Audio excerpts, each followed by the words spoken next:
Salam sejahtera. Hari ini saya dapat satu soalan. Dia bertanyakan, apakah impak kesan daripada COVID-19 atau coronavirus ni kepada ekonomi Malaysia? Okey, pada dasarnya, cakap macam orang politik pula. Tak, pada konsep ekonominya, kita nampak daripada konsep makro dan mikronya, sebenarnya impak kepada negara cukup besar daripada coronavirus ni, sebab antara sumber ekonomi negara adalah pelancongan, satu daripada dia. Bukan nak kata antara yang utama lah, tapi pelancongan. Bila berlakunya COVID-19 atau coronavirus, kita kurang pelancong yang datang ke Malaysia. Sebab pelancong ni bila dia datang Malaysia, dia akan berbelanja, dan berbelanja tu meningkatkan ekonomi kita, menaikkan kita punya sales jualan dalaman negara, pusat-pusat rekreasi kita punya hotel, kita punya resort, semua everything, sebab dia ada chain reaction atas ekonomi semua benda tu. Jadi satu lagi ialah pengimportan barang. Kita sekarang ni di Malaysia ni kita banyak import barang-barang daripada China untuk memproseskan produk akhir. Okey, sebab kita memang ada industri yang menggunakan produk asal daripada China untuk diproseskan menjadi produk akhir supaya boleh dijual kepada negara lain, dan ia menyebabkan ekonomi. Bila berlaku macam ini, kita punya ekonomi drop, kita punya sales, kita punya kilang punya production stock banyak, contoh dia. Lepas itu bila benda-benda berkait ini, sebenarnya impak dia bukan kecil lah, sebenarnya impak dia besar. Saya nampak kalau kita tak bertahan atau kita tak dapat solve isu coronavirus ini dalam masa yang terdekat, dalam masa yang dalam 2-3 bulan, kita akan ada masalah besar. Masalah yang boleh menyebabkan panik dalam Malaysia. Dari segi ialah orang takut nak keluar, orang takut nak berbelanja, kan? Orang takut nak pergi pejabat mungkin boleh tutup, kan? Kilang boleh tutup. Katalah ada satu pekerja saja sakit dekat dalam kilang Intel dekat Penang, boleh jadi satu kilang tutup. Cerita dia, kan? Walaupun dia orang pakai the whole special punya outfit, yang baju tu yang untuk dalam kilang elektronik, kan, contoh dia. Itu kalau kilang elektronik. Kalau kilang lain, pejabat-pejabat lain, shopping kompleks, sebagainya, ianya impak. Kalau kena dekat pejabat, katalah ada seorang pegawai dalam JPM sendiri yang terlibat, bayangkan, kita terpaksa kuarantinkan banyak orang dekat situ. Semalam saya dengar cerita,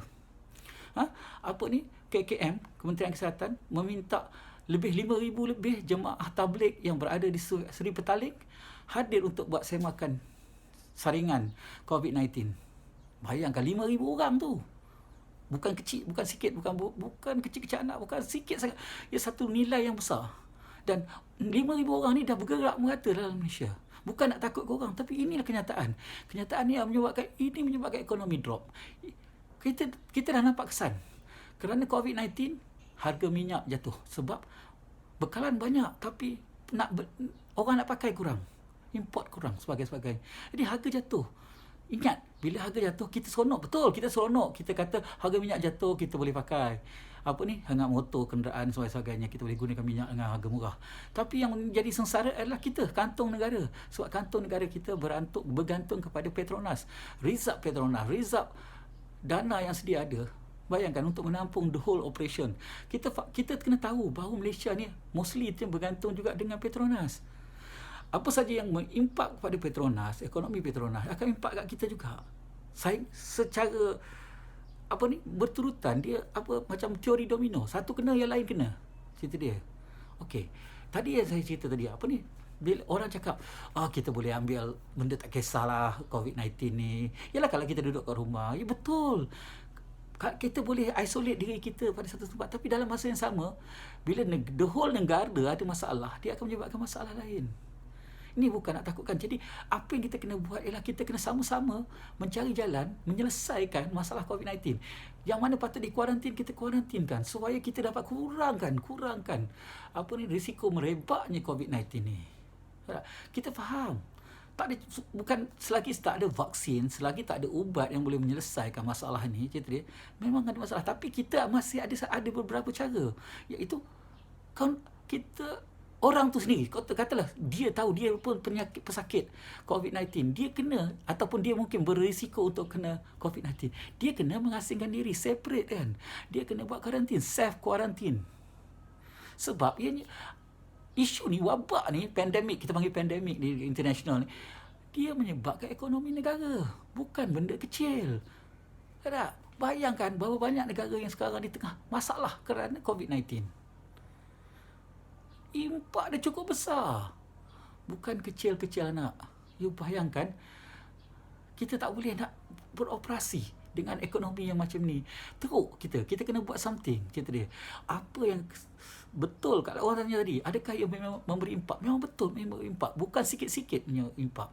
Jadi cara yang terbaik untuk kita adalah kita kena bersama, bekerjasama dengan semua orang untuk createkan solution, carikan penyelesaian kepada COVID-19. Pada saya nampak the first step yang kita kena buat, quarantine, self quarantine. Sendiri pun tahu. Bersih tangan, bersih mulut, bersih segala-galanya. Pembersihan, kita kena bersih, sterilize. Jangan panik. Tak guna kita panik. Betul, sakit tu tetap ada. Wabak ni tetap akan berlaku. Cuma kita perlu planning.